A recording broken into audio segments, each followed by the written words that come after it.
Abdillah wa ala alihi wa sahbihi wa man walah. Subhanaka la ilma lana illa ma 'allamtana innaka antal alimul hakim. Rabbi shrah li sadri wa yassir li amri wahlul 'uqdatan min lisani yafqahu qawli. Amma ba'du. Alhamdulillah, sama-sama kita hormati, kita muliakan keluarga besar dari Pondok Pesantren Darul Mughni Al-Maliki di bawah pengasuhan Kiai Haji Mustafa Mughni dan juga diketuai oleh Tazkiyah Aulia Rahmah. Kita doakan semoga Kiai, Bunyai, putra-putrinya, pondok pesantrennya, guru-guru yang mengajarnya, santri-santri yang belajar di dalamnya, serta semua pihak yang terlibat hingga pondok pesantren tersebut, pondok pesantren ini bisa berjalan dengan lancar, dengan baik. Kita doakan semoga senantiasa selalu berada dalam rahmat ridha Allah SWT. Panjangkan umurnya, disehatkan badannya, dimudahkan urusannya, dimurahkan rizkinya, dibahagiakan hidupnya, dijaga dunia dan akhiratnya, selalu dalam pandangan Allah dan Rasulnya. Para bunyai, para ustadzah, para syarifah, para pimpinan-pimpinan pondok pesantren, pimpinan-pimpinan majelis ta'lim, yang mudah-mudahan semuanya senantiasa selalu berada dalam keberkahan, serta semua yang hadir di majelis ini, baik ibu-ibu, kakak-kakak, adik-adik, anak-anak, yang mudah-mudahan disayang Allah, dirahmati Allah, disyafaati Rasulullah, dirindukan Rasulullah, hidup dalam bahagia, matinya husnul khatimah, di akhirat masuk dalam surga. Amin ya rabbal alamin. Menjadi wanita yang dirindukan surga. Amin. Tema kita pada hari ini, saudaraku sekalian, ala inna sil'atallahil ghaliyah. Ala inna sil'atallahil jannah. Kata Nabi Muhammad, ketahuilah transaksi dengan Allah itu mahal. Ketahuilah bisnis dengan Allah itu bisnis mahal. Ala inna sil'atallah hiyal jannah. Ketahuilah bahwa bisnis dengan Allah adalah surga. Transaksi dengan Allah adalah transaksi. Kita beli, kita bayar di dunia untuk kelak di akhirat nanti Allah akan berikan barangnya berupa surga. Kita hidup di dunia nih kayak lagi nyicil, buat akhirat kita. Cuman masalahnya ada yang nyicilnya nyicil surga, ada yang naudzubillah nyicilnya lagi nyicil neraka. Kalau kamu hidup di dunia berpindah dari satu dosa ke dosa yang lain, jangan salahkan siapa-siapa.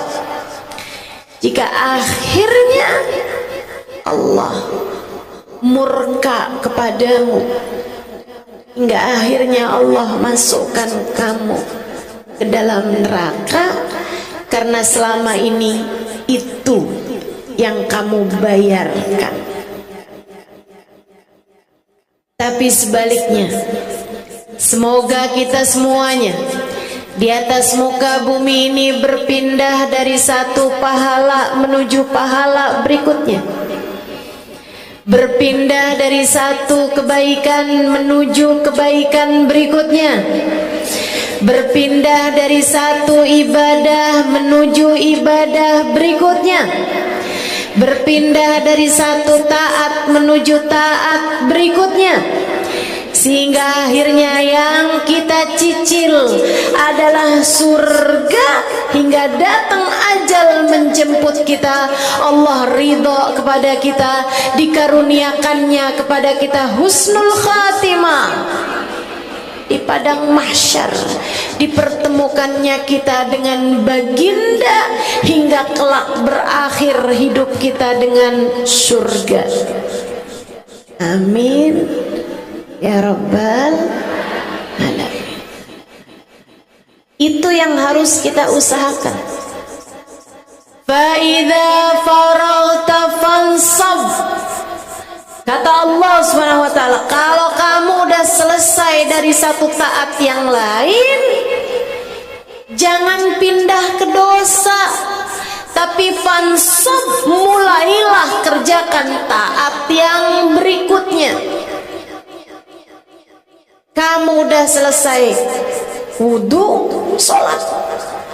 Kamu udah selesai sholat, zikir. Habis selesai zikir, siap-siap pergi majlis. Bagian dari persiapan menuju majlis, kamu mandi, bernilai ibadah jika kamu meniatkannya biar dapat mudah menerima ilmu. Sebab kalau nggak pakai mandi susah konsentrasi, betul? Oh ini ada yang nggak enak baunya ya. Jangan-jangan sebelah nih. Ternyata bukan sebelah, tapi dirimu sendiri. Susah konsentrasi. Kata Imam Syafi'i, man taba rihu zada aqlu.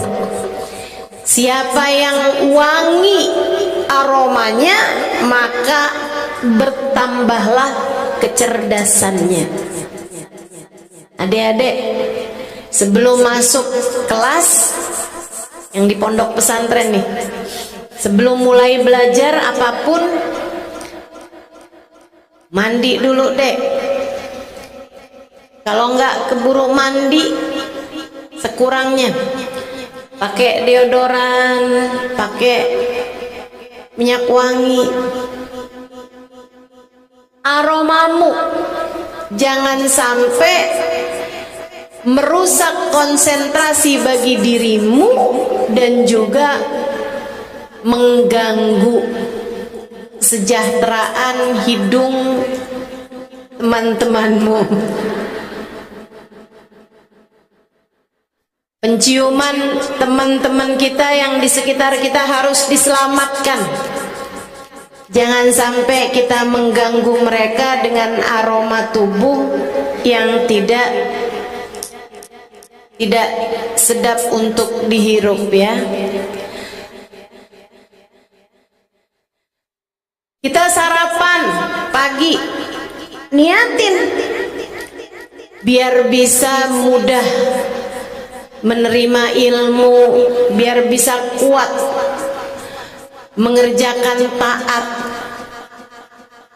sehingga makanmu bernilai ibadah. Faida farauta fansab,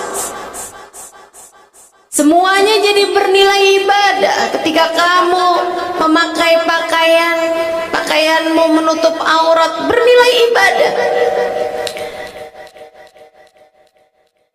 Dari satu taat ke taat yang lainnya, surgamu dikejar dengan itu. Katanya Nabi Muhammad sallallahu alaihi wasallam, kalian tidak bisa masuk surga kecuali dengan rahmatnya Allah.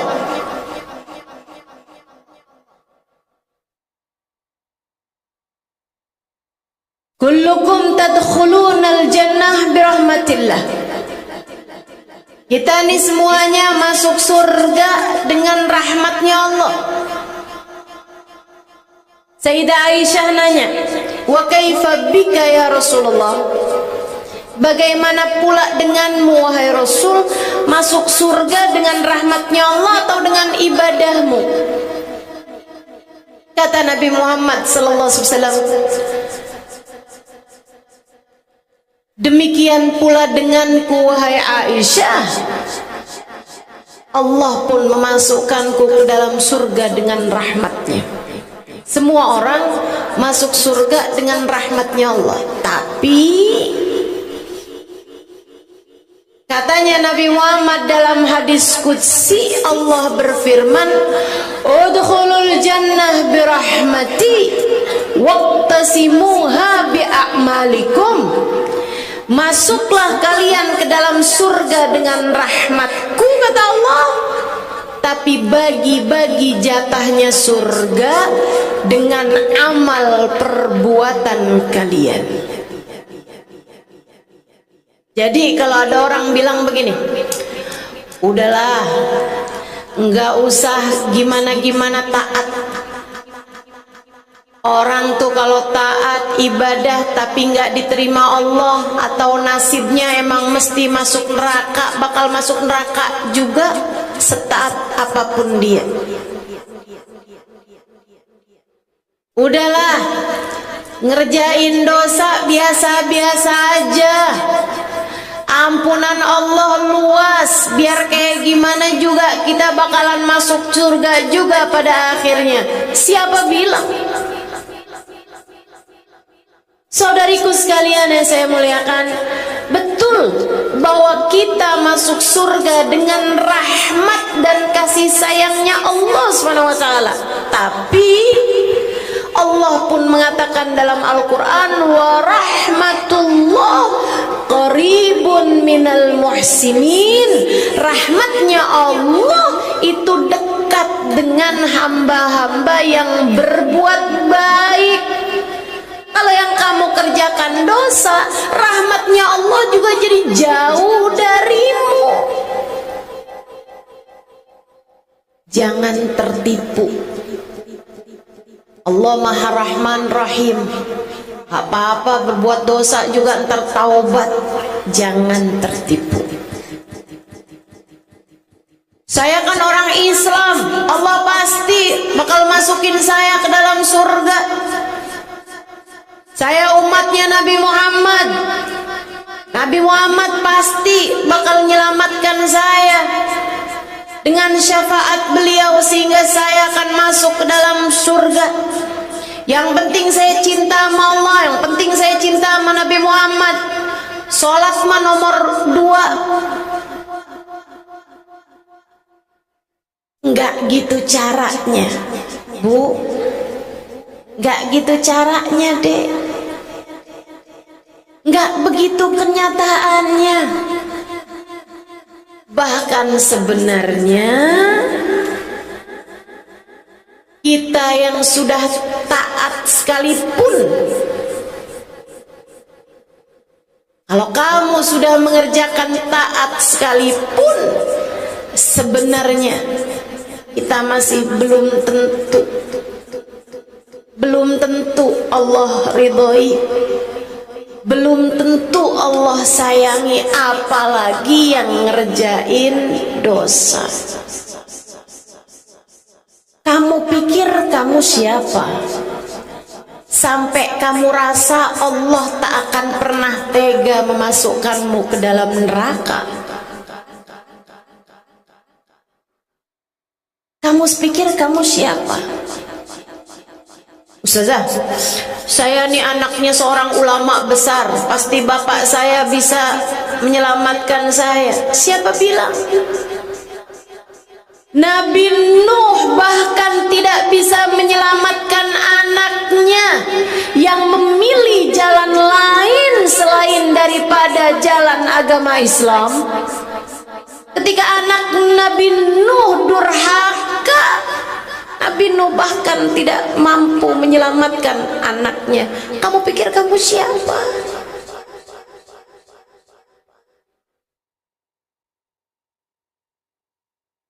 Tenang aja Ustazah, suami saya tuh taat, tahajudnya nggak pernah tinggal.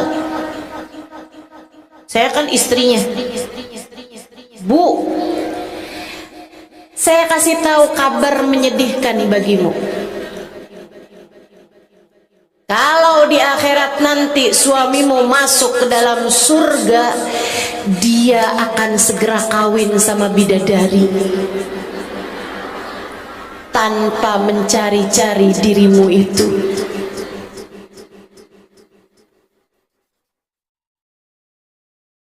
Jangan sandaran sama siapa orang tuamu, siapa kakek nenekmu. Jangan sandaran sama siapa suamimu atau siapa anakmu.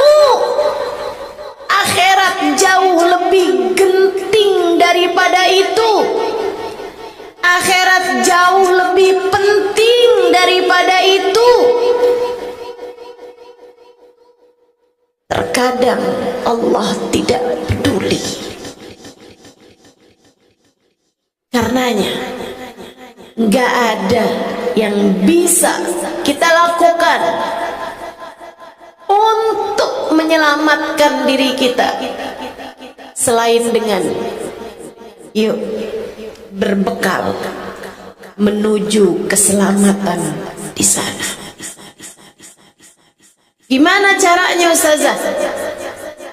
Biar bisa jadi salah satu wanita-wanita yang dirindukan surga. Surga itu masuknya dengan salah satu dari dua jalan. Jalan sabar sama jalan syukur.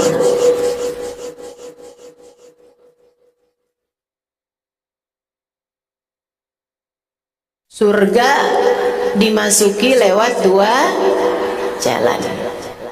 Jalan sabar dengan jalan syukur. Kata Nabi Muhammad gitu, ajibtu min hali ummati. Aku kagum sama keadaan umatku. Manibtuliya fasabar falahul jannah, wa man u'tiya fasyakar falahul jannah. Siapa yang diuji kemudian dia bersabar, maka baginya surga. Siapa yang dikaruniai kemudian dia bersyukur, maka baginya juga surga. Karena orang hidup itu pasti tuh dikasih, ada yang hidupnya mudah, ada yang hidupnya susah. Ada yang dikasih kepandaian, ada yang dikasih agak susah menerima ilmu,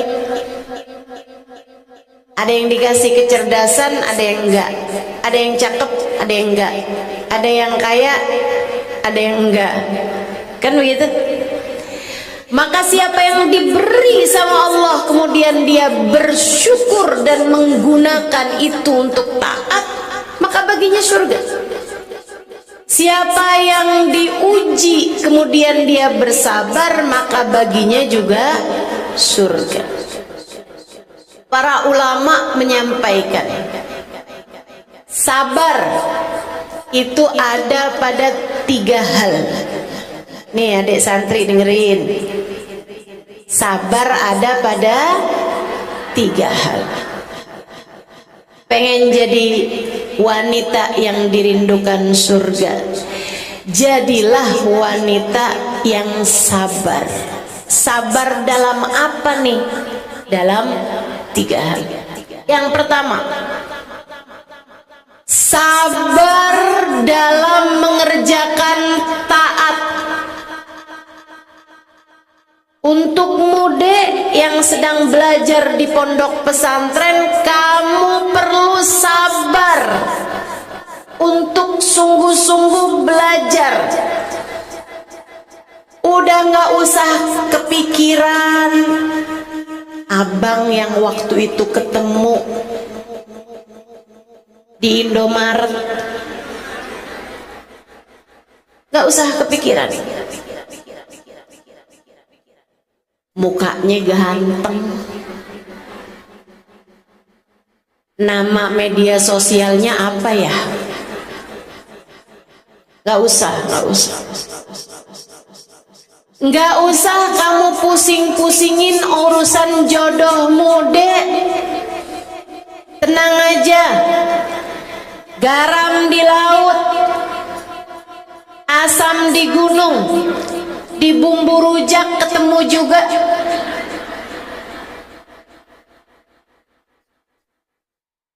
Kamu di Bogor, calon suamimu entah di mana, kalau sudah datang jodohnya pasti akan bertemu juga. Nggak usah sibuk pacaran, Dek.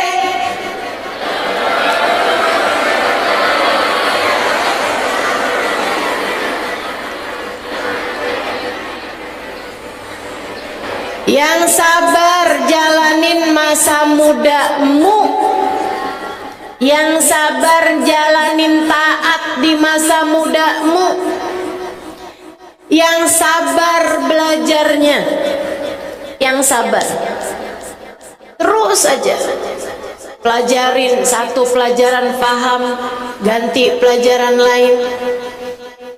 Satu surat pendek sudah dihafal, ganti surat yang lain. Nggak usah sibuk-sibuk mikirin surat nikah. Surat Quran aja dulu kamu pelajari dengan benar. Insya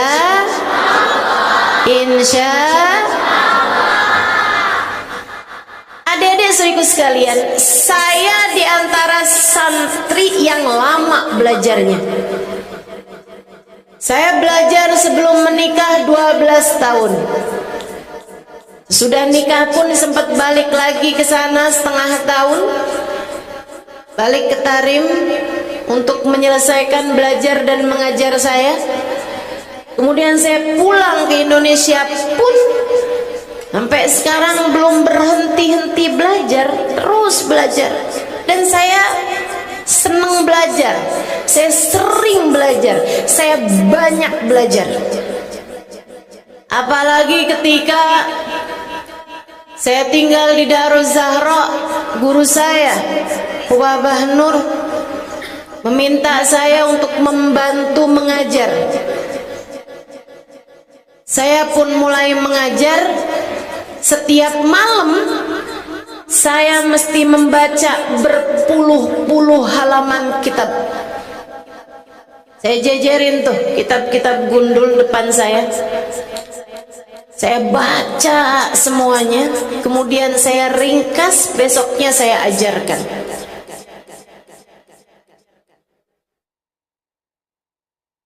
Banyak waktu saya habiskan untuk belajar. Dek, saya nyaris nggak punya waktu buat hal-hal yang lain. Hari-hari saya isinya adalah membaca kitab demi kitab, kitab demi kitab, kitab demi kitab. Adik-adik saudaraku sekalian, apakah saya menyesal sekarang? Iya.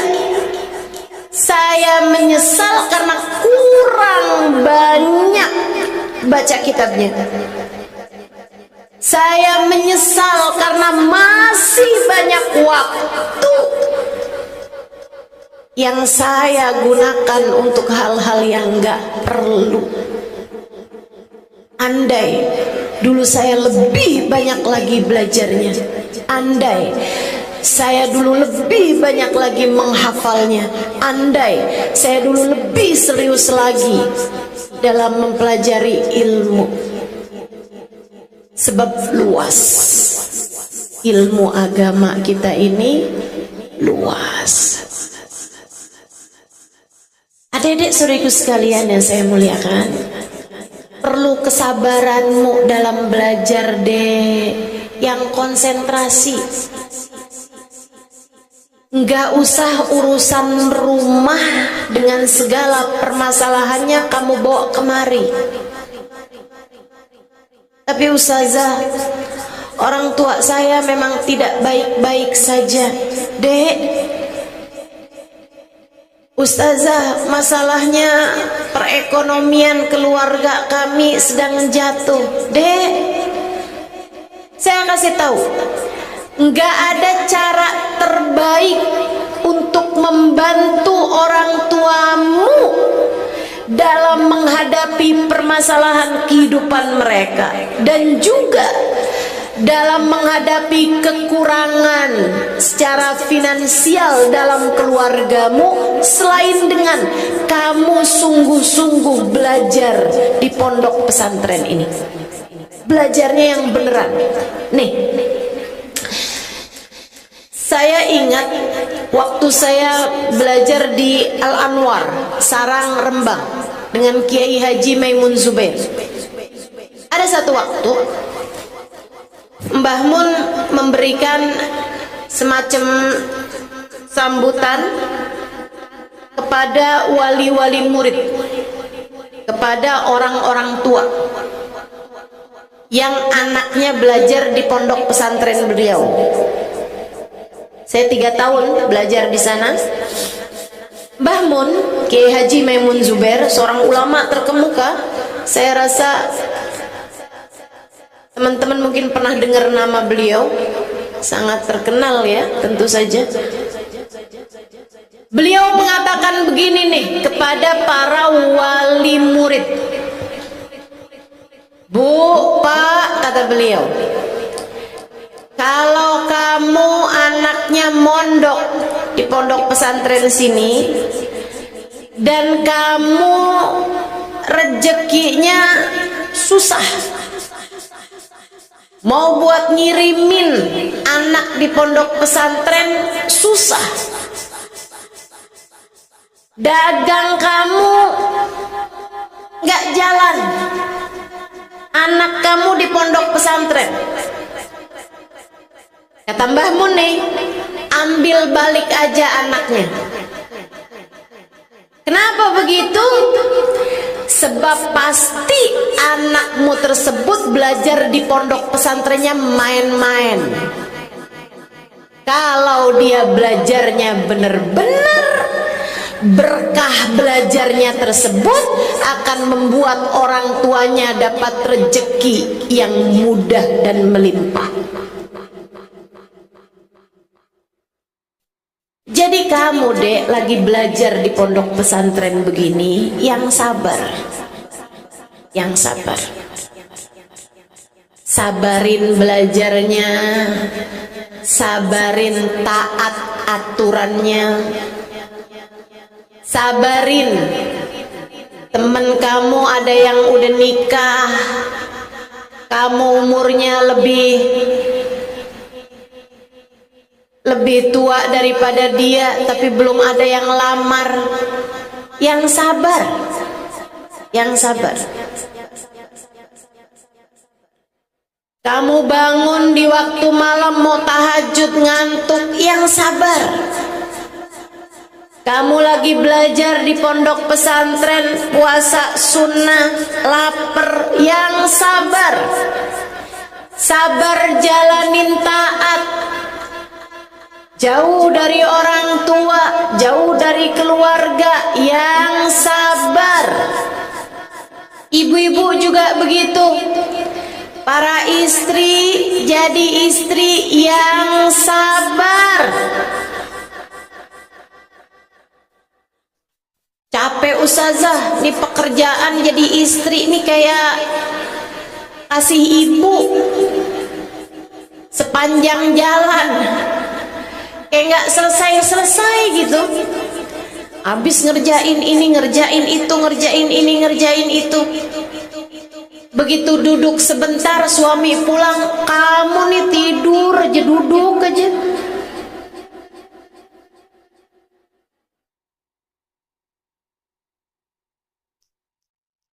Yang sabar. Jangan kamu kira masakmu nggak berpahala. Jangan kamu kira nyuci gosokmu nggak berpahala. Jangan kamu kira kamu nyapu rumahmu ngepel nggak berpahala. Jangan kamu kira kamu hamil, kamu melahirkan, kamu menyusui, kamu membesarkan anak-anakmu. Kamu jangan kira itu tidak berpahala. Asal bagus niatmu, semuanya bisa mendatangkan pahala di sisi Allah Subhanahu wa taala yang bahkan nilainya luar biasa besarnya. Ada pahalanya, Bu, semuanya. Tiap masak, makanya kalau masak jangan ngomel-ngomel. Sambil ngulek. Yang pedes bukan cuma cabenya, mulutnya ikut-ikutan pedes juga, ada yang begitu. Mana orangnya? Punya laki nggak tahu diri. Yang sabar, yang sabar. Saya kan capek, Ustazah. Iya, saya tahu. Dan saya kasih tahu, Bu, Allah tahu. Saya tahu kamu capek. Dan saya juga kasih tahu kamu bahwa Allah tahu kamu capek. Walaupun kamu bilang, suami saya nggak ngertiin saya, suami saya nggak tahu apa kalau saya capek. Bisa jadi suamimu nggak tahu, tapi Allah tahu. Allah tahu. Dan di sisi Allah tak ada yang sia-sia. Meski andai apa yang kamu lakukan dianggap bukan seberapa, tidak seberapa oleh yang lain, tapi Allah pandai menghargaimu. Karenanya yang sabar, yang sabar. Ini saya kasih tips nih, para ibu, para istri, para yang mengerjakan pekerjaan-pekerjaan rumah. Kamu kalau lagi bersihin rumah, lagi nyapu, lagi ngepel, ini guru saya Sayyidil Habib Umar bin Hafid ngajarin kepada kami murid-muridnya. Salah satu ilmu besar menurut saya namanya ilmu takbirul masyhad,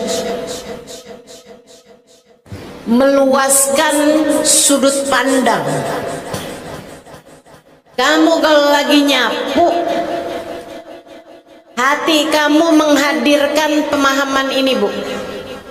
Ya Allah, saya hanya bisa menyapu rumah, saya hanya bisa membersihkan rumah. Ya Allah, hanya Engkaulah yang bisa membersihkan hati saya. Ya Allah, bersihkan hati saya sebagaimana saya membersihkan rumah saya.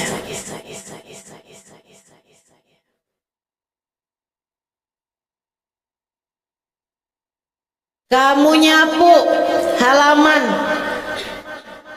dari daun-daun, sampah-sampah, kadang malah harus kamu bersihkan juga dari kotoran ayamnya tetangga, nggak ikut-ikutan punya ayamnya, nggak dibagi juga opornya,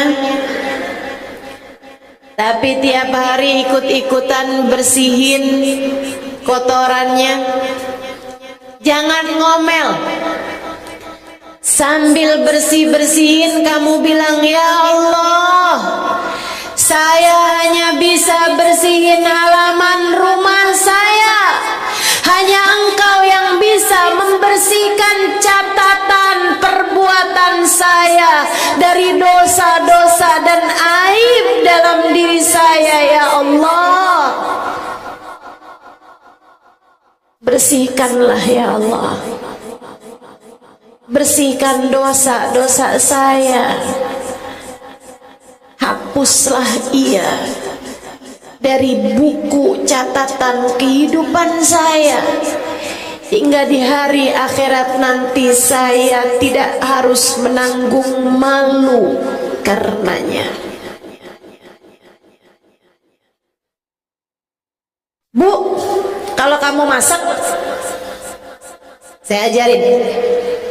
Sambilan masak, nggak usahlah ibu-ibu mikirin aib-aibnya tetangga. Ih, si ibu itu udah cerai aja tuh melakinya. Ya iya sih, dia kan nggak masak buat lakinya. Lakinya akhirnya jadi bangkrut karena mesti bayarin GoFood mulu tiap hari. Daripada nyinyir sama tetangga, Bu, mendingan ibu saat masak, ibu melakukan takbirul masyhad, meluaskan sudut pandang. Dengan ibu berpikir, ibu hadirkan dalam hati ibu, ya Allah, saya hanya bisa memasak untuk menjamu, memberi makan kepada saya dan keluarga saya di dunia. Ya Allah, saya mohon padamu, ketika saya udah gak bisa masak, saat saya berada dalam alam kubur saya, jamulah saya dengan jamuan terindah darimu ya Allah. Anak-anak saya, keluarga saya, orang tua saya, kami semuanya ya Allah, apabila kami sudah tak mampu lagi mempersiapkan makanan buat diri kami mohon padamu, berikanlah kepada kami makanan di hari yang kami sudah tidak mampu untuk memasak lagi untuk diri-diri kami. Di akhirat, biar kita dijamu oleh Allah SWT dengan jamuan terindah darinya. Amin ya Rabbal Alamin. Itu namanya takbirul masyhad. Saat kamu buka-bukain horden pagi hari, buka-bukain pintu pagi hari, jendela kamu bukain, biar udara dari luar masuk dan udara dari dalam keluar. Kamu bilang, ya Allah, yang bisa saya lakukan hanyalah membuka jendela, membuka horden, buka pintu. Ya Allah, saya mohon padamu, bukakanlah kebaikan untuk diri saya dan untuk seluruh keluarga kami ya Allah. Bukakan pintu surgamu untuk kami ya Allah. Bukakan pintu rahmatmu bagi kami ya Allah. Dengan cara itu, Bu, maka yang kamu lakukan sepanjang hari-harimu bernilai ibadah di sisi Allah Subhanahu wa taala, dan kamu bisa jadi punya banyak pahala di sisinya dari doa-doa indahmu itu. Sambungkan duniamu ini dengan akhirat. Itu yang diajarkan Nabi Muhammad. Makanya doanya masuk masjidnya Nabi itu yang Nabi Muhammad ajarin kan. Kalau masuk masjid, Nabi ajarin kita buat baca, Allahumma ftahli abwaba rahmatik. Ya Allah, bukakanlah untuk kami pintu rahmatmu. Yang Nabi Muhammad masukin pintu masjid, tapi Nabi Muhammad bilang iftahli abwaba rahmatik, bukakanlah untuk kami pintu rahmatmu, bukakan untuk kami pintu surgamu, untuk menyambungkan hidup kita di dunia dengan kehidupan kita di akhirat. Saat hari ini kamu memandang wajah perempuan-perempuan soleha, adik-adik santri, para ustazah, kabiri masyadik, luaskan sudut pandangmu ya Allah. Sebagaimana Engkau mengumpulkan saya hari ini dengan perempuan-perempuan salehah di dunia, kumpulkan saya ya Allah di hari akhirat nanti dengan perempuan-perempuan yang salehah. Kumpulkan kami kelak ya Allah dengan Sayyidah Khadijah, Sayyidah Fatimah, Sayyidah Aisyah. Kumpulkan kami ya Allah dengan manusia paling saleh, pemimpin kami, baginda kami, Nabi besar Muhammad.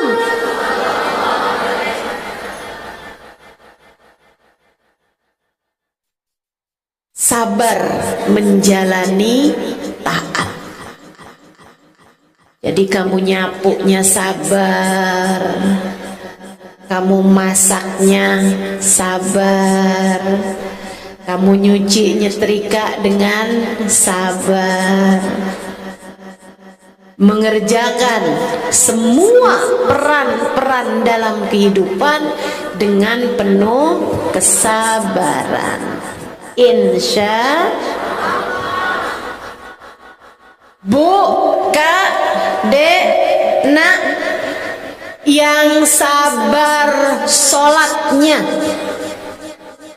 jangan buru-buru. Ada gitu adek santri sholat kayak apa Bu? Kayak capung cebok katanya. Buru-buru banget, kayak lagi dikejar apa gitu. Allahu Akbar, Allahu Akbar. Kamu lagi ngadep siapa, Dek? Kamu ngadep bu guru aja, ngomong buru-buru, gurunya bakalan marah. Ngomong apa sih kamu yang bener, coba yang bener ngomongnya. Ini bu guru tadi tuh kamu ngomong apa sih?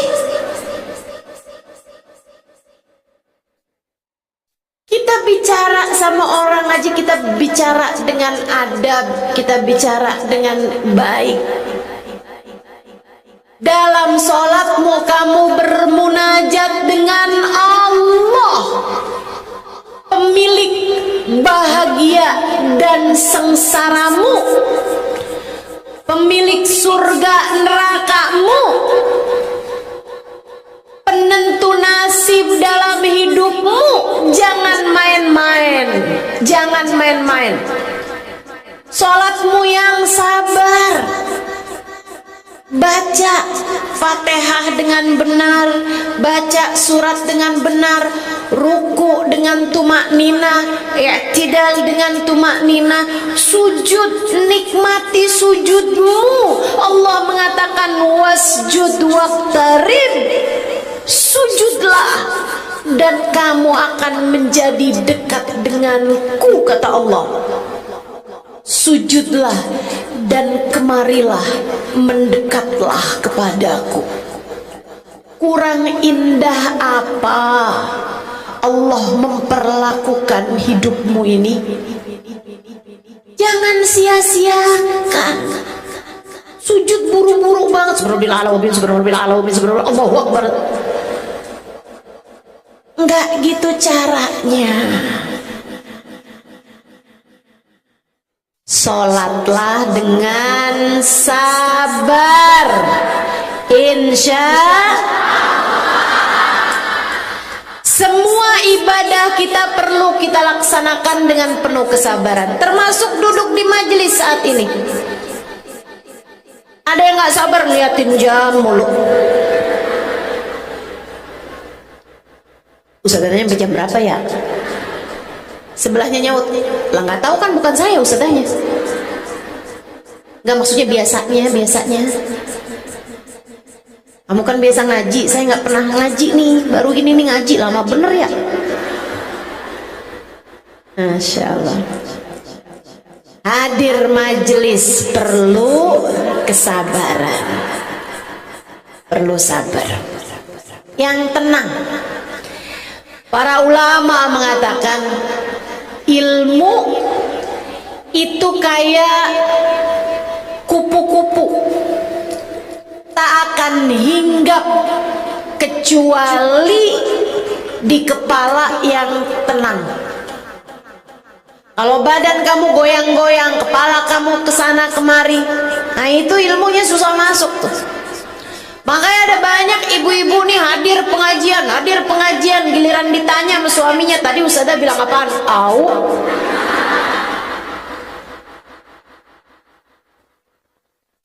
Tadi bukannya kamu hadir ngaji majelis ustazah Halimah? Ya ustazah ngomong apaan? Surga dah, surga. Surganya kenapa ya? Pokoknya kita disuruh sabar kalau pengen masuk surga, kata gitu. Kesimpulan pendek bener.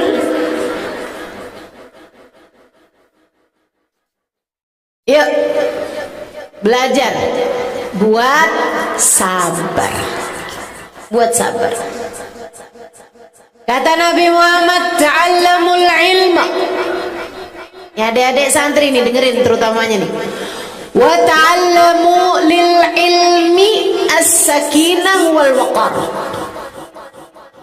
Pelajarilah ilmu dan pelajarilah untuk mempelajari ilmu ketenangan hati, ketenangan badan. Ilmu akan susah masuk kalau badanmu banyak gerak-gerak gak tenang, dan ilmu susah masuk kalau pikiranmu tidak tenang. Keduanya perlu ketenangan.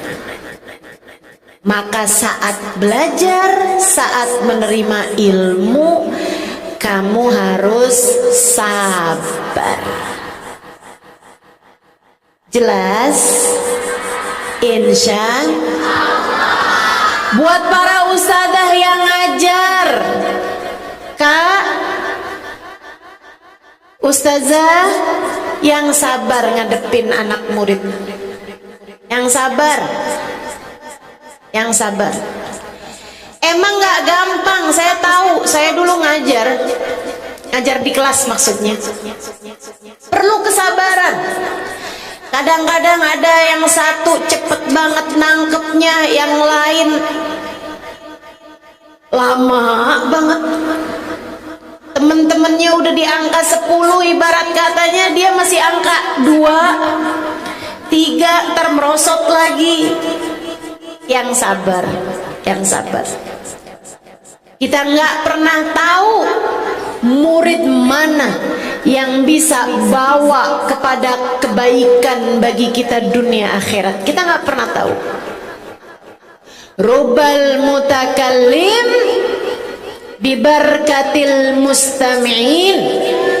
Ini katanya guru saya nih, ulama-ulama di Kota Tarim sangat menjunjung tinggi hal ini.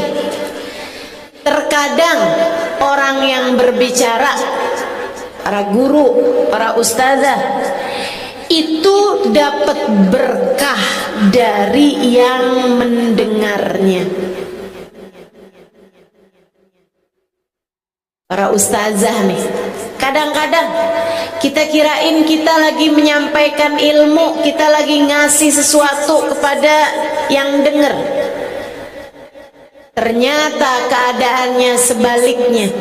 Kamu malah justru banyak mendapatkan rahmat, karunia, hadiah, hidayah dari Allah berkat salah satu di antara yang sedang mendengarkanmu saat itu. Kita bisa dapat keberkahan dari anak-anak, dari orang-orang yang sedang mendengarkan kajian kita. Jadi tetaplah beradab dan tetaplah bersabar. Jangan suka marahin anak murid.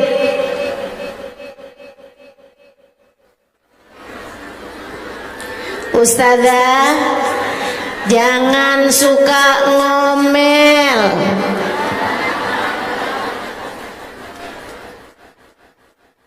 Jangan. Apalagi sampai menjelek-jelekan. Walaupun emang aslinya jelek, misal. Jangan, nggak usah dijelek-jelekin. Kamu nggak pernah tahu nilai seseorang di sisi Allah seperti apa. Yang sabar. Tapi nakal banget ustazah, yang sabar. Tapi nggak ngerti-ngerti ustazah, yang sabar. Yang sabar. Bukan kamu kok yang ngasih ilmu. Kamu mah hanya menyampaikan ilmu. Yang ngasih anak muridmu itu ilmu adalah Allah Subhanahu wa ta'ala. Dan saya sarankan kamu untuk setiap habis sholat kamu minta sama Allah Ta'ala, ya Allah, jadikan saya orang yang bisa menyampaikan ilmu-Mu. Karuniakanlah kepada saya dan semua anak murid saya di kelas, ya Allah, ilmu-Mu, ya Allah. Mintakan dari Allah Subhanahu wa ta'ala. Insya Allah dengannya kamu pula punya jariah yang terus mengalir kepadamu bahkan di saat kamu sudah meninggal dunia. Bekal nyicil, tadi itu yang saya bilang, nyicil surga. Maka siapapun kamu, kita harus sabar dalam menjalani taat. Yang kedua, sabar ninggal dosa. Sabar ninggal dosa. Jangan deket-deket dosa.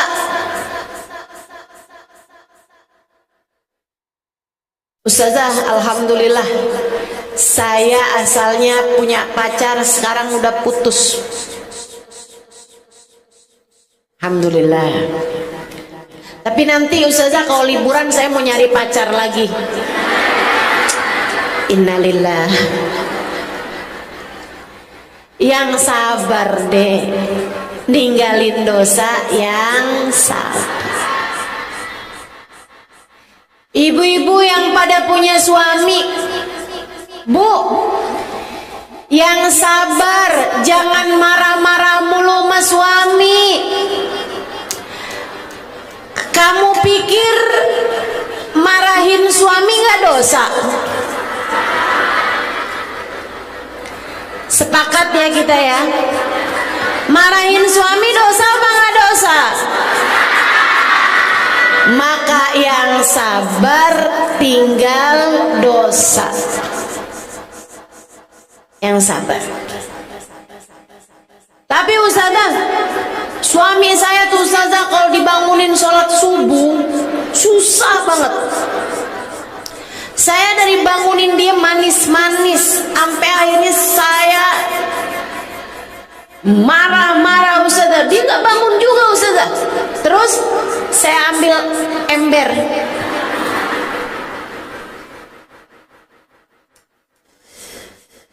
Saya guyur aja dia Ustazah biar bangun.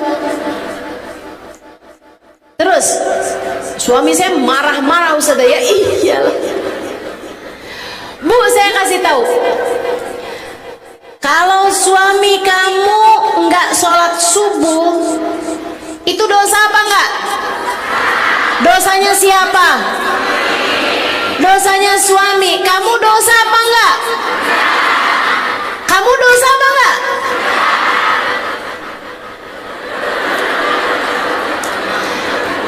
Kalau suami kamu, nih dengerin nih, kalau suami kamu nggak sholat subuh, dia dosa. Kamu sebagai istrinya nggak ikut-ikutan dosa, asalkan kamu sholat subuh. Tapi kalau suami kamu nggak sholat subuh, kemudian kamu ikutan juga nggak sholat subuh, baru kamu berdua sama-sama dosa. Kalau suami kamu nggak sholat subuh, yang dosa dia doang, kamu enggak. Tapi kalau kamu bangunin dengan manis, kemudian dia sholat subuh, dia berpahala, kamu juga yang bangunin berpahala. Kalau suami kamu gak sholat subuh, padahal sudah kamu bangunkan dengan manis, dia gak bangun juga.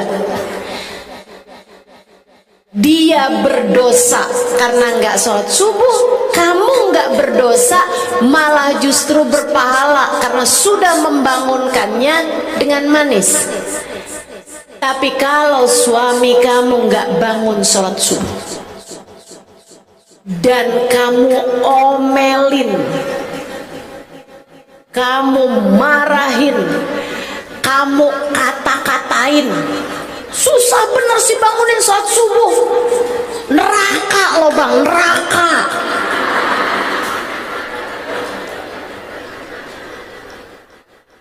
Tapi dia tetap gak sholat subuh juga, dia berdosa. Kamu karena dia nggak sholat subuh, kamu nggak berdosa sebenarnya.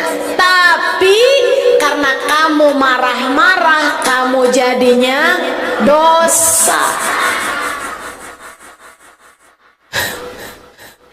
Apalagi kalau begini nih, suami kamu dibangunin sholat subuh susah, akhirnya kamu marahin, kamu omelin. Dia bangun sholat subuh, dia sholat subuh, dia berpahala, kamu marahin dia, kamu berdosa. Karenanya sebelum kamu ngomel, marah karena suamimu nggak sholat subuh, kamu mikir, ngapain saya marah-marah sama dia untuk sesuatu hal yang saya nggak ikut-ikutan nanggung dosanya. Dengan saya marah-marah, akhirnya saya jadi berdosa. Bismillah, insya Allah. Ninggal dosa harus sabar. Ibu-ibu juga jangan suka ngomelin anak, Bu.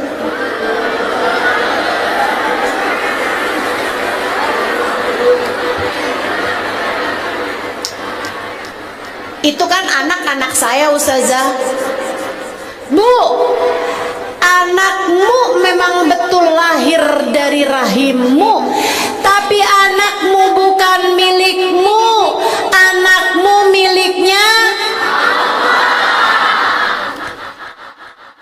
kamu nih ya. Kamu punya anak kan, kamu kadang suka marah sama anak kamu, tapi kamu mau nggak anak kamu dimarahin sama orang lain? Yang biasa marah aja nggak rela anaknya dimarahin sama orang lain. Kamu bakalan bilang, sembarangan anak saya, kok kamu marah-marahin? Bukan anak kamu, bukan anak kamu, kamu harus ikut campur nih anak-anak saya? Kan begitu. Ibu saya kasih tahu, anak kamu bukan milikmu, anakmu miliknya Allah. Kalau kamu marahin anakmu, Allah bisa marah padamu. Makanya kalau kamu ngerasa ustadzah rezeki saya seret banget deh, coba bu liatin diri kamu, suka ngomel sama anak apa enggak? Emang ngaruh ustadzah? Banget, banget. Kalau kamu kepengen rezekimu lancar, rezekimu melimpah, baik-baiklah sama anakmu, baik-baiklah sama orang tuamu, baik-baiklah sama suamimu. Akhlakmu yang baik kepada semuanya akan membuat Allah ridha. Kemudian Allah memudahkan urusan rezekimu. Rezeki susah mulu nih, emang dasar kamu tuh males kerjanya, katanya seorang ibu kepada suami. Enggak bu, yang bikin rezeki kamu seret karena kamu suka ngomel-ngomel sama suami.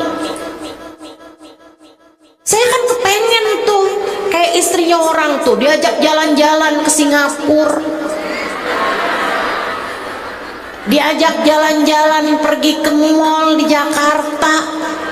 Saya mau ke Indomaret aja bolak-balik cancel.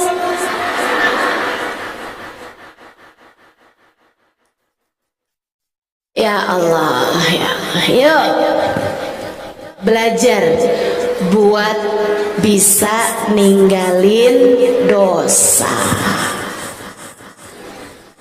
Jangan ambil hutang riba, sebab riba itu dosa. Hutang berbunga itu salah satu dari dosa-dosa besar yang tak hanya menghancurkan akhiratmu, bahkan juga menghancurkan duniamu. Apalagi kan zaman sekarang nih, mau utang gampang bener, ambil pinjol. Jangan bu, jangan. Saya kasih tahu jangan. Dikit doang kok ustazah, 1,5 juta. Dikit, tapi akhirnya lama-lama menjadi bukit. Nanti bukitnya lama-lama jadi gunung. Kamu akhirnya gunungnya tersebut kemudian bergerak dan kamu terhimpit. Makanya orang bilang, ya Allah ustazah saya dihimpit hutang. Itu tadi, karena asalnya sedikit lama-lama jadi bukit, akhirnya menggunung dan kemudian menghimpit dirimu itu. Jangan. Yang sabar bu, yang sabar. Jangan tertarik sama dosa, jangan tertarik sama dosa. Ustazah suami saya selingkuh, terus ya udah ustazah habisnya gimana dong? Terus gimana? Ya dia selingkuh, saya juga selingkuh lagi. Jangan balas dosa dengan dosa. Kalau ada suami mau berbuat dosa, biarin dia aja. Kamu jangan. Nih adik-adik pesantren nih, adik-adik santri nih. Kalau ada anak jahatin kamu, dek, ada anak fitnah kamu, ada anak bohongin kamu, ada anak jelek-jelekin kamu, temen kamu, menjelek-jelekan kamu di hadapan teman-teman yang lain, biarin dia aja, kamu jangan. Tetaplah berbuat baik pada siapapun, tetaplah berbuat baik pada siapapun. Dan saya kasih tahu adik-adik suriku sekalian, yang kamu pelajari di pondok pesantren adalah ilmu Islam, dan Islam adalah rahmatan lil alamin. Allah penuh sayang, Nabi Muhammad penuh sayang. Kalau kamu kerjaan yang jahatin teman kamu, kamu mau ikutan sama siapa? Jangan suka bully teman-teman kamu, Jangan. Sebagai santri seharusnya kamu adalah yang paling banyak dapat rahmatnya Allah. Dan rahmatnya Allah, Allah bilang seperti yang disampaikan Nabi Muhammad, irhamu man fil ard yarhamukum man fis sama. Sayang yang di bumi, maka yang di langit menyayangimu. Ar-rahimun yarhamuhumur rahman tabaraka wa ta'ala. Orang yang penuh sayang dengan siapapun bakalan banyak dapat kasih sayang dari Allah subhanahu wa ta'ala. Kalau kamu pengen disayang Allah, maka sayangilah teman-temanmu, sayangilah gurumu, sayangilah pengasuh pondok pesantrenmu. Insya Allah. Sabar ninggal dosa. Dan yang terakhir, sabar menghadapi ujian dalam kehidupan. Lagi enak-enaknya mondok, tahu-tahu dengar kabar orang tua sakit. Yang sabar. Lagi enak-enaknya belajar di pondok pesantren, tahu-taunya badan kamu sakit, dibawa pergi ke rumah sakit, ternyata kamu punya penyakit yang cukup berat sehingga kamu harus berhenti dari pondok pesantren. Yang sabar. Kamu lagi enak-enaknya belajar di pondok pesantren, tiba-tiba dapat kabar orang tuamu meninggal dunia, kamu harus pulang. Yang sabar. Hidup tak pernah ideal buat siapapun, Dek. Hidup tak pernah ideal buat siapapun, Bu.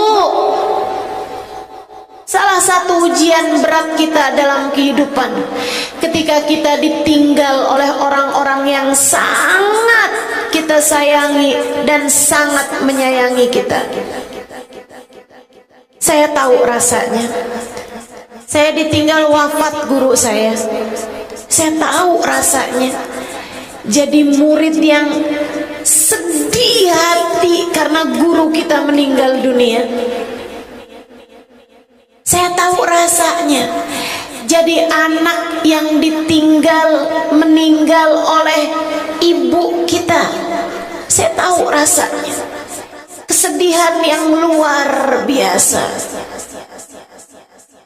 Tapi kita hamba Allah yang beriman. Kita hamba Allah yang beriman. Ditinggal oleh orang yang kita sayangi, seharusnya mengingatkan kita bahwa siapapun datang dan pergi, tapi Allah dan Rasulnya akan selalu menemani.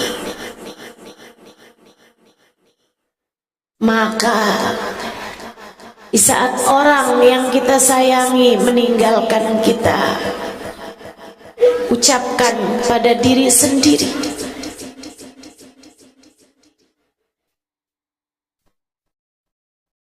kita boleh kehilangan apapun, asal bukan iman. Kita boleh kehilangan siapapun, asal bukan Allah dan Rasulnya. Insya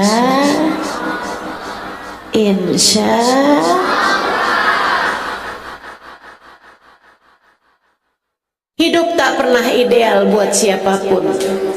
Hidup tidak pernah akan berjalan sempurna bagi siapapun. Bahkan manusia paling sempurna, baginda kita Nabi besar Muhammad, hidup beliau di dunia tidaklah sempurna. Dunia tidak ideal buat beliau. Lahir sebagai anak yang sudah kehilangan ayahnya. Saat lagi dekat-dekatnya dengan ibunya, tak ada siapapun saat itu. bersamanya selain ibunya.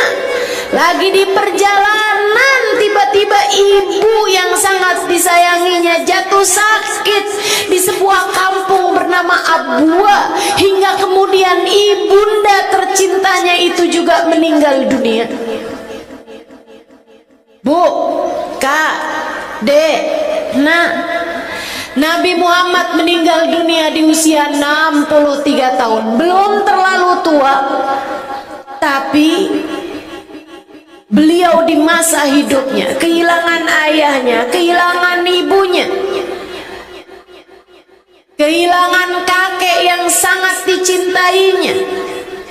Kemudian di masa hidupnya itu juga beliau menikah dan ditinggal wafat istrinya. Beliau punya anak 7. Bu, Nabi Muhammad punya anak 7. Dengerin saya, Nabi Muhammad punya anak 7. Dan saat Nabi Muhammad meninggal dunia di usia 63 tahun, hanya tersisa 1 saja anaknya yang masih hidup. 6 dari anak beliau, beliau sendiri yang menguburkan mereka. Semuanya meninggal di masa hidup Nabi Muhammad, kecuali Sayyidah Fatimah Zahra. Sisanya yang lain, Nabi Muhammad menguburkan istrinya Khadijah. Nabi Muhammad menguburkan Sayyidah Zainab. Nabi Muhammad menguburkan Sayyidah Ummu Kalthum. Nabi Muhammad menguburkan Sayyidah Ruqayyah. Nabi Muhammad menguburkan Ibrahim, Qasim, Abdullah. Kalau kamu sebagai orang tua, anakmu meninggal dunia, kemudian kamu mengurusi jenazahnya dan kamu sedih, bukankah semestinya ibu anak yang duluan meninggal? Ibu, iya saya tahu kamu sedih, tapi Bu, tetaplah beriman dan tetaplah sabar. Nabi Muhammad dulu menguburkan 6 dari ke-7 anaknya. Kalau kamu ditinggal mati oleh suamimu, ditinggal meninggal oleh suamimu, ingat Nabi Muhammad sendiri yang memasukkan jenazah istrinya Khadijah ke dalam liang lahat. Gak apa-apa, manusia memang datang dan pergi. Allah hendak mengajarimu, hanya Allah yang dapat selalu menemani. Maka bertemanlah dengan Allah, berkawanlah dengan Allah. Jangan tinggalkan zikir, jangan tinggalkan ibadah, agar di saat yang lain pergi, Allah berkenan untuk selalu menemani. Insya Allah. Terhadap berbagai macam ujian dalam kehidupan yang sabar. Ustazah, ujian saya tuh Ustazah, miskin aja saya Ustazah. Saya nggak pernah punya banyak uang untuk bisa mudah hidup saya gitu Ustazah. Bu, Nabi Muhammad juga miskin. Banyak kehidupan beliau miskin. Nabi Muhammad pernah kaya, pernah juga miskin. Dan kalau bicara tentang kemiskinannya Nabi, saya rasa miskinmu tak seberapa. Kalau bicara kayanya Nabi, kayamu juga saya rasa nggak seberapa. Nabi kok lagi kaya, kaya banget, punya harta rampasan sampai kambing ribuan ekor. Nabi, tapi Nabi bagi-bagiin, gampang aja tuh, sampai tak tersisa. Nabi kok lagi kaya, kaya banget. Nabi kok lagi miskin juga miskin banget. Buat jadi pelajaran nih buat kita nih. Kalau kamu dikasih kemiskinan, tenang, tenang, itu bukan pertanda Allah membencimu, bukan. Karena bahkan manusia paling mulia di sisi Allah pun, paling tercinta di sisi Allah sekalipun merasakan kemiskinan. Sayyidina Umar bin Khattab suatu ketika masuk dalam rumah Nabi Muhammad sallallahu alaihi wasallam, mendapati Nabi Muhammad sedang meringkuk di lantai. Perut beliau rata.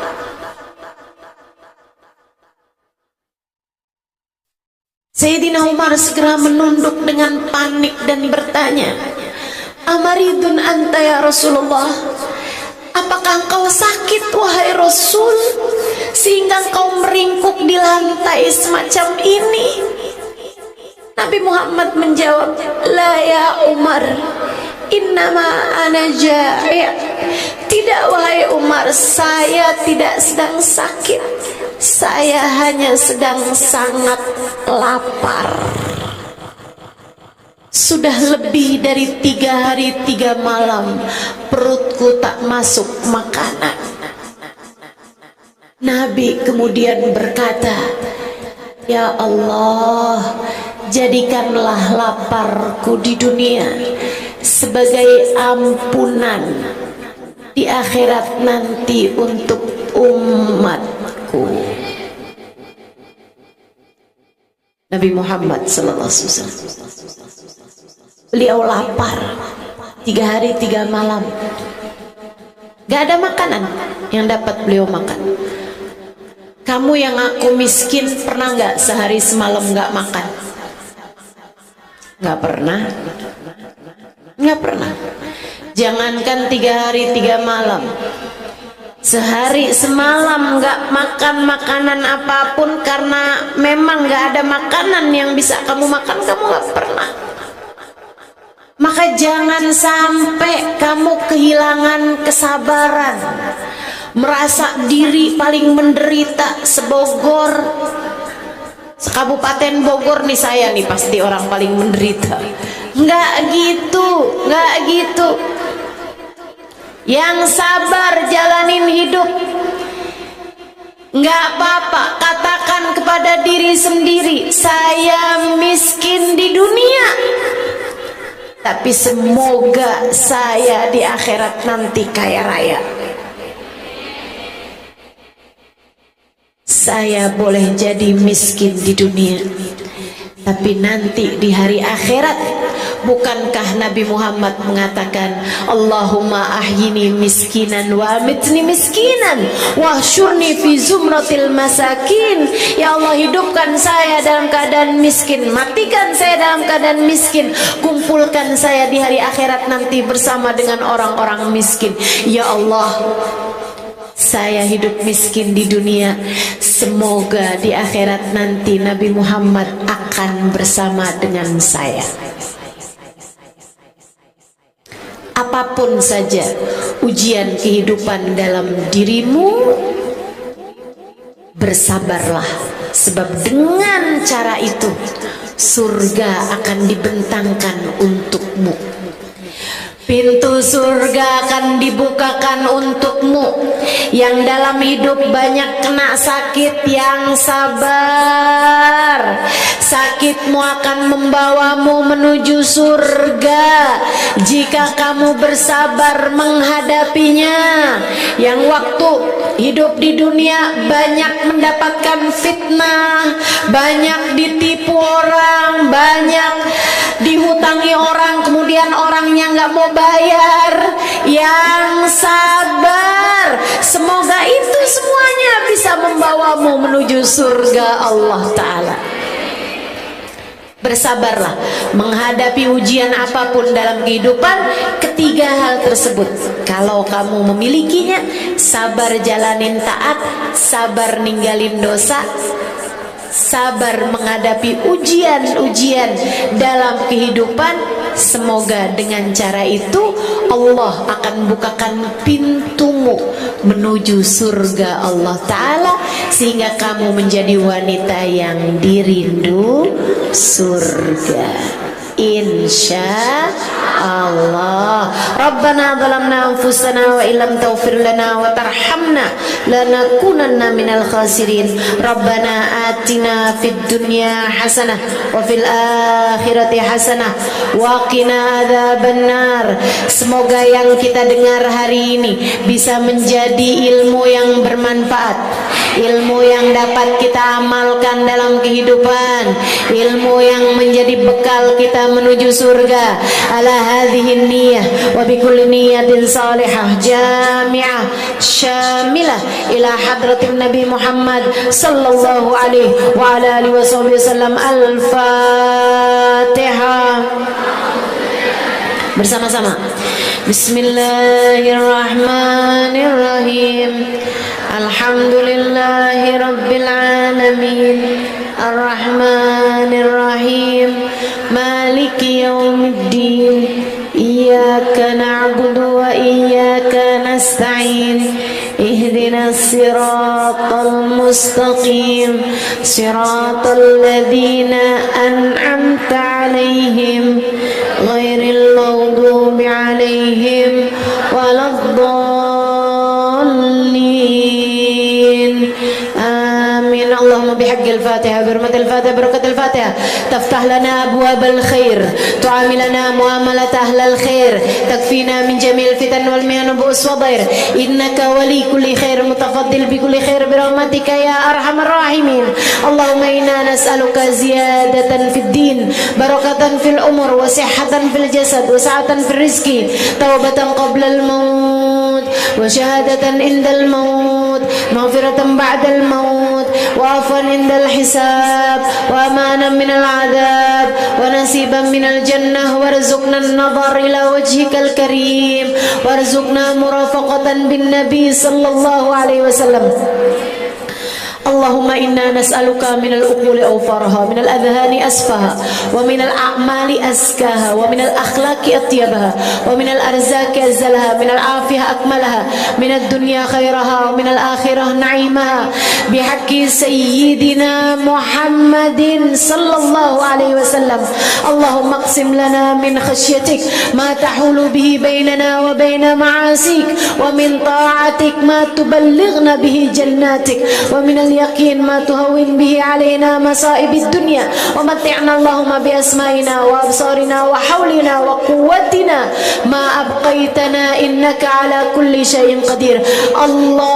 اللهم اجعل جمعنا هذا جمعا مرحوما وتفرقنا من بعده تفرقا معصوما ولا تجعل اللهم لنا ولا فينا ولا معنا شقيا ولا مترودا ولا محروما. Ya Allah, pandanglah yang hadir di majelis ini dengan pandangan kasih sayang-Mu. Pandanglah semuanya dengan pandangan kasih sayang-Mu. Sayangi semuanya ya Allah. Sayangi semuanya ya Allah. Jangan biarkan seorang pun di antara kami masuk dalam neraka-Mu. Sayangi semuanya ya Allah, yang mudanya, yang tuanya, yang taatnya, yang maksiatnya, yang dosanya sedikit, yang dosanya banyak. Sayangi semuanya ya Allah. Yang taatnya banyak, yang taatnya sedikit, sayangi semuanya ya Allah. Yang jadi istri sayangi ya Allah. Yang jadi ibu sayangi ya Allah. Yang jadi santri sayangi ya Allah. Yang jadi ustazah sayangi ya Allah. Semua dari kami sayangi semuanya ya Allah. Kami mohon pandangan kasih sayang-Mu untuk kami ya Allah, sehingga dengan kasih sayang-Mu Engkau masukkan kami ke dalam surga-Mu ya Allah. Kami yang sabarnya masih sangat terbatas, Kami yang sabar menjalani taat masih sangat terbatas. Kami yang sabarnya meninggalkan dosa masih sangat terbatas. Terkadang kami tak tahan terhadap godaan. Ya Allah, kami yang sabarnya menghadapi ujian masih sangat terbatas. Kami mohon bimbingan-Mu ya Allah. Kami mohon kasih sayang-Mu ya Allah. Bawa kami menuju-Mu, bawa kami ke jalan-Mu. Jangan tinggalkan kami ya Allah. Meski dosa-dosa menggunung dari kami ya Allah, jangan tinggalkan kami ya Allah. Meski hidup kami masih berlumuran dengan aib-aib dan noda-noda diri, jangan tinggalkan kami ya Allah. Meski akhlak kami belum jadi akhlak yang mulia, jangan tinggalkan kami ya Allah. Meskipun kami masih sering lupa padamu, lalai darimu, jangan tinggalkan kami ya Allah. Meskipun sholat kami masih jauh dari khusyuk, meskipun amal ibadah kami masih jauh dari ikhlas, jangan tinggalkan kami ya Allah. Di saat hidup kami di dunia, jangan tinggalkan kami ya Allah. Saat ajal datang menjemput kami, jangan tinggalkan kami ya Allah. Saat kami masuk dalam kuburan, jangan tinggalkan kami ya Allah. Saat kiamat telah tiba dan kami telah berada di mahsyar, jangan tinggalkan kami ya Allah. Saat amal kami ditimbang, jangan tinggalkan kami ya Allah. Saat perbuatan kami diperhitungkan, jangan tinggalkan kami ya Allah. Saat kami harus melewati jembatan, jangan tinggalkan kami ya Allah. Hingga Kau izinkan kami masuk dalam surga-Mu. Sayangi kami ya Allah. Sayangi kedua orang tua kami ya Allah. Sayangi anak-anak kami, suami kami. Sayangi saudara-saudari kami, sayangi sahabat-sahabat kami, sayangi guru-guru kami, sayangi semua orang-orang yang kami sayangi. Rahmatilah kami ya Allah. Jangan lepaskan rahmat-Mu dari kami. Apabila datang ajal menjemput kami, matikan kami dalam husnul khatimah. Jadikanlah kalimat terakhir yang keluar dari lisan kami adalah kalimat La ilaha illallah. La ilaha illallah. La ilaha illallah. Muhammadur Rasulullah sallallahu alaihi wasallam. Alaiha nahya wa alaiha namutu wa alaiha nub'atu insyaallah ta'ala minal aminin alladina la khawfun alaihim wa lahum yahzanun birahmatika ya arhamar rahimin bijudika ya ajwadal ajwadin innahu waliyyu dzalika wal qadir alaih. Wa sallallahu ala sayyidina Muhammadin wa ala alihi wa sahbihi wasallam. Bifadli subhana rabbika rabbil izzati amma yasifun wa salamun alal mursalin walhamdulillahi rabbil alamin. Taqabbalallahu minna wa minkum, taqabbal ya karim.